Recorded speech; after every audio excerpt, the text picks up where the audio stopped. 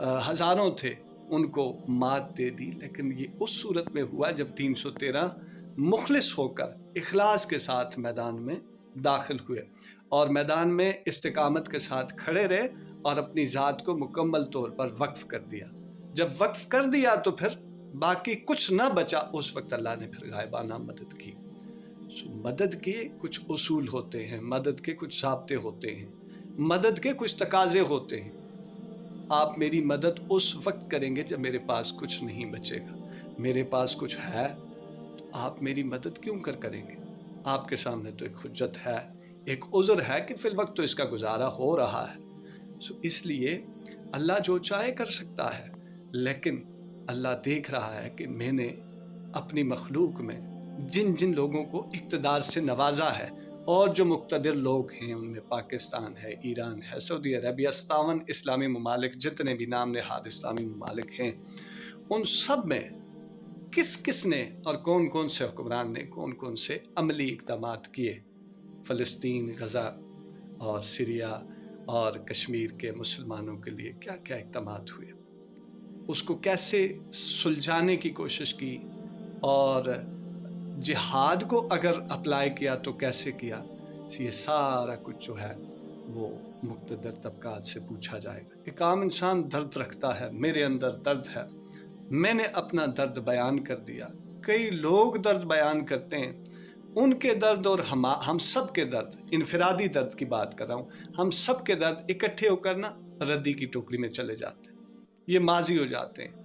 یہ ہم نے جو ریکارڈ کر کے بھیجا، یہ ریکارڈنگ کوئی سنے گا، اس کے بعد پھر یہ ماضی ہو جائے گا، پھر نیکسٹ اسٹیپ۔ لیکن جو چیز ایک صاحب اقتدار لوگوں سے جاری ہوتی ہے، وہ درد، وہ بیان، وہ حجت، وہ دلیل، وہ فائٹنگ، وہ فائرنگ، وہ سارا کچھ جو ہے کام کرتی ہے، وہ معنی خیز ہوتی ہے، وہ قابل قدر ہوتی ہے، اس کی ایک ویلیو ہوتی ہے۔ آپ اور ہم پیٹتے رہیں گے، کوئی کس جگہ احتجاج کھڑا کر لے گا، کوئی کس جگہ احتجاج کھڑا کر لے گا، کسی کو کیا پرواہ۔ آپ تصور کریں، آپ تھوڑا پیچھے چلے جائیں، کرونا وائرس جب آیا تھا، کرونا وائرس میں کیا ہوا؟ مثلا انفرادی طور پر کوئی کسی کو کہتا رہتا کہ یار ماسک پہنو، اور یہ جو پالیسیز بنا دی گئی ہیں کہ گیدرنگ آپ نہیں کر سکتے، آپ اس پر عمل پیرا ہو، کسی کو کوئی پرواہ نہیں ہونی تھی۔ انفرادی طور پر کسی بات کو کوئی اہمیت نہیں دیتا، اگر کوئی دے تو کوئی ایسا مزاح کا نہیں ہے، لیکن اہمیت کوئی نہیں دیتا۔ لیکن جب صاحب اقتدار کی طرف سے حکم آیا تو اس حکم پر عمل ہوا کہ نہیں ہوا؟ ہم نے خود ماسک چڑھائے، پولیس والوں کو دیکھ کر اس ڈر سے، اس خوف سے کہ صاحب اقتدار لوگوں کی طرف سے حکم ہے، جرمانہ کر دیتے ہیں، جیل میں بند کر دیتے ہیں، تھانوں میں اٹھا کر لے جاتے ہیں، گیدرنگ سے بھی بچے، ماسک بھی پہنا، وہ ساری جو پالیسیاں تھیں ان پر عمل ہوا۔ اقتدار سے پوچھا جاتا ہے، اقتدار کس چیز کا نام ہے؟ اسی چیز کا نام ہے کہ آپ کے حوالے ساری طاقت کر دی گئی ہے، ساری طاقت آپ کے زیر تابع کر دی ہے۔ آپ کے تابع جو طاقت ہے آپ اس کا استعمال کریں گے، اور استعمال اللہ اور رسول اللہ صلی اللہ علیہ وسلم کی فرما برداری میں کریں گے، ان کے حکم کے تابع رہ کر کریں گے، اللہ اور رسول اللہ صلی اللہ علیہ وسلم کے فرمان کے مطابق جو آپ کو ڈائریکشن دی گئی ہے آپ اس کے مطابق کریں گے۔ ایک عام انسان، ایک عام رعایا، اس کے لیے آپ نمازوں کا بندوبست کریں گے، نہیں پڑے گا، اس کی ذمہ داری بھی صاحب اقتدار پر۔ انفرادی طور پر ہماری کوئی ذمہ داری نہیں ہے سوائے رونے دھونے کی۔ ایک درد ہے کہ مسلمان کی مثال، مومن مسلمان کی مثال ایک پورے جسم کی سی ہے۔ اس قالب میں کسی ایک حصے کو بھی درد ہوتا ہے، تکلیف ہوتی ہے تو متاثر پورا جسم ہوتا ہے۔ ہم